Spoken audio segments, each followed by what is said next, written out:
Batman 68, written by Tom King, art by Amanda Connor. So we are still in Tom King's Batman Dream World, this whole nightmare storyline that's been going on forever and everybody wants to be over, and it's going on way too long. And in this issue, it's taking place before Batman and Catwoman's failed wedding ceremony. So we're going back in time here, and Tom King wanted to set the story, a few months ago before that whole wedding ceremony went down.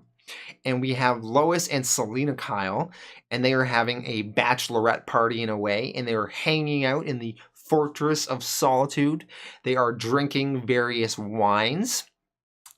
And these are wines that Superman has received as gifts over the years from various countries, various galaxies, all over the universe. So they're having a fun time drinking all this weird stuff. They also spend some time in this thing called the Body Bliss Hot Tub, which apparently Brainiac built this thing to trap Superman in it once.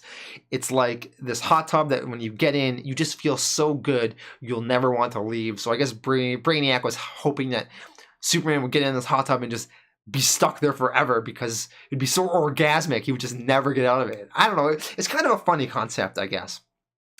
Then Lois and Selina try on various Superman outfits.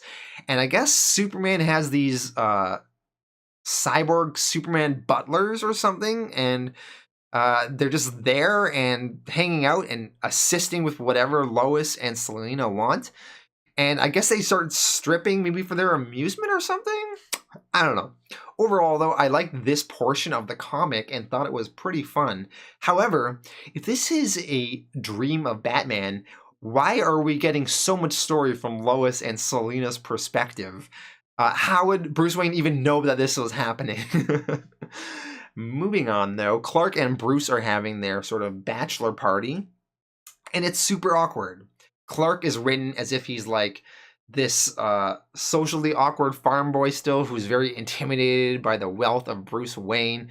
And Bruce Wayne is written as this super serious guy that just cannot relax for 1 second, constantly focused on being Batman. And they have this like very awkward night. They're awkwardly talking about soup like they have nothing to say to each other. They start looking at old paintings of Bruce's family. And the whole time, it's like they just can't be friends and they don't know what to say to each other. Eventually, they start playing chess. Now, Clark, he tries to psychoanalyze Batman or psychoanalyze Bruce Wayne, and he says, I love being Superman, but I hate that I have to be Superman, whereas you hate being Batman, but you love that you have to be Batman.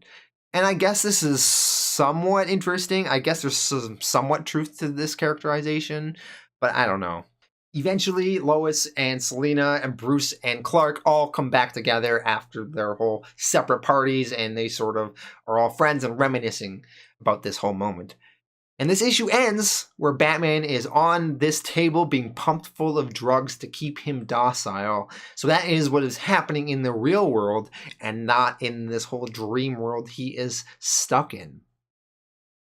So I didn't really like this issue that much. I'm mixed on it. Part of it was fun. I think it's my favorite of the Knightmares storyline, but I still have kind of lots of problems with it.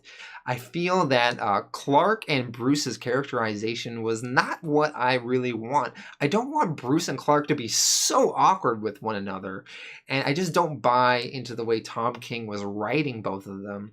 I liked Selina and Lois's interaction, though.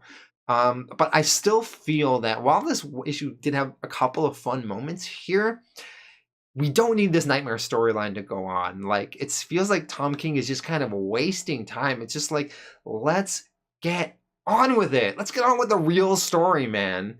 Anyway, I'm going to give this issue a 6 out of 10.